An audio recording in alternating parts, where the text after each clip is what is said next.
Okay, this part I have crimes. This is from a hacker that shares his biggest fears.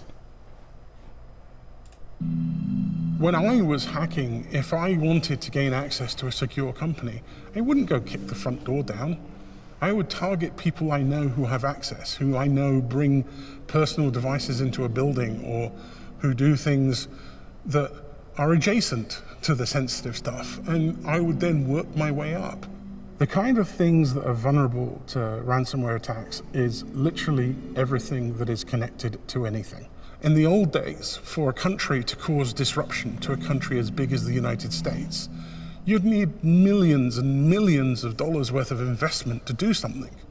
But today, you just need a few $1,000s and a laptop and a couple of smart hackers to write some code and send something out.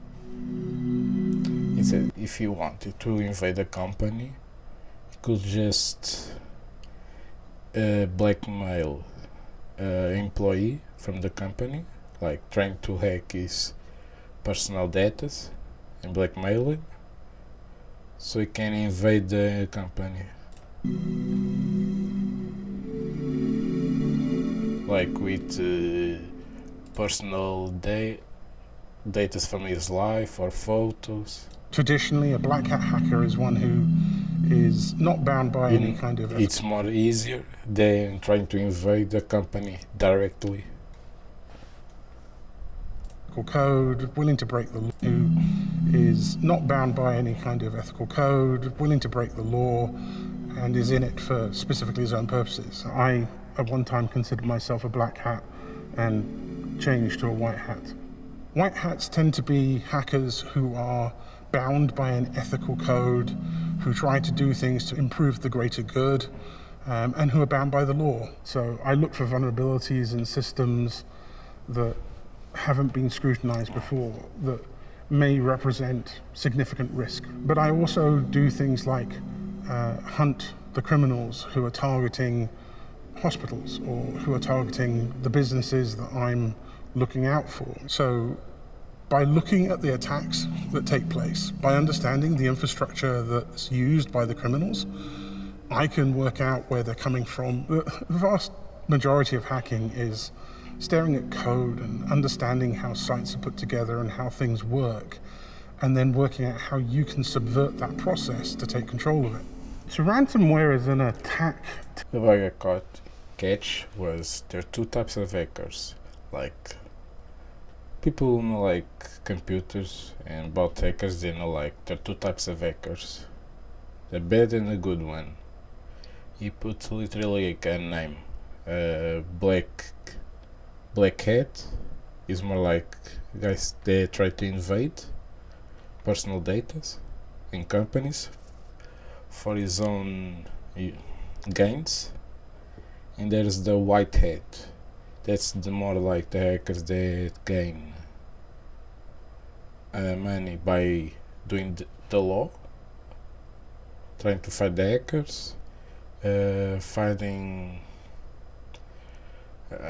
how I say that, like fails in the example like sites, so the people cannot invade, like helping companies, helping the police. Technique that's been around for decades. Modern ransomware is usually a piece of malware that gets on your system, encrypts all of your data, and then holds that hostage, demanding that you contact the gangs that are operating it, paying them in some form of currency before they'll give you the key that decrypts your data and gives it back to you. The challenge is it's not a scenario where you want to say, well, why don't we stop people from paying them? Because ultimately, you have to protect the victims. I've watched hospitals get encrypted, and people are left with a choice. Do I pay to decrypt the data, or do I risk lives? Over the last year, we have definitely seen a significant acceleration in ransomware, and I think that's because there's been a huge increase in the profitability. Back when it started, ransomware was charging hundreds of dollars, maybe thousands of dollars for individual targets. The bigger payouts that we're talking about now are easily into the tens of millions. This most recent attack They offered $70 million for the campaign key, which is the key that would have unlocked every single computer encrypted during that attack.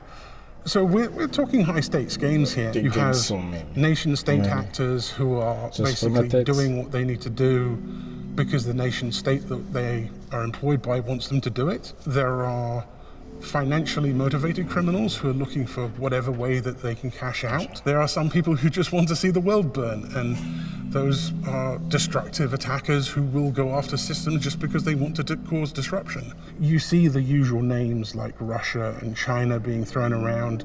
You see slightly smaller countries like Iran and North Korea being involved.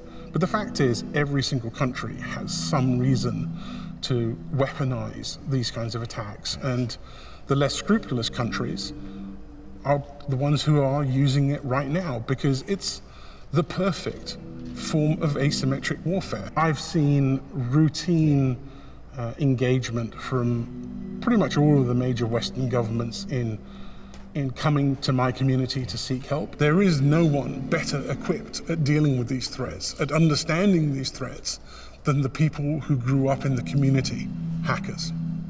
I think one of the things that we've learned this year is that we're not very good at understanding which systems are the ones that are most painful when they get encrypted.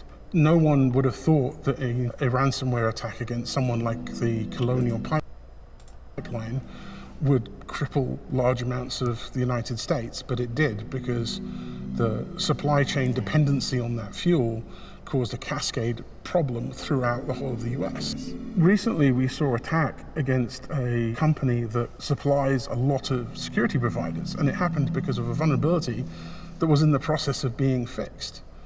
It's challenging to deal with a situation where the bad guys are essentially moving faster than the good guys. The nature of the problem is that the advantage is always with the bad guy. Currently, we are mostly reactive. We wait until somebody makes a mistake and somebody creates enough noise for us to hear about it and react to it. There's a new economic marketplace now called the initial access broker market. These are people who sell compromised access to companies for the purpose of somebody else going in and using it to monetize it. This is only going to get bigger, and I don't think we have to worry too much about our nuclear arsenal being taken over movie style and used against us. But I do think we have to worry about things like major impacts to financial markets or potential impacts to things like electricity production facilities. So he said like getting like invaded data from several countries is more like dangerous than nuclear bombs. On that part is like maybe it's like you can ruin somebody or a company or a country, like lawyers, presidents, the currency of the money. But I don't know if it's worse than a nuclear bomb. You can destroy a country because the how I say, this world moves always about the money.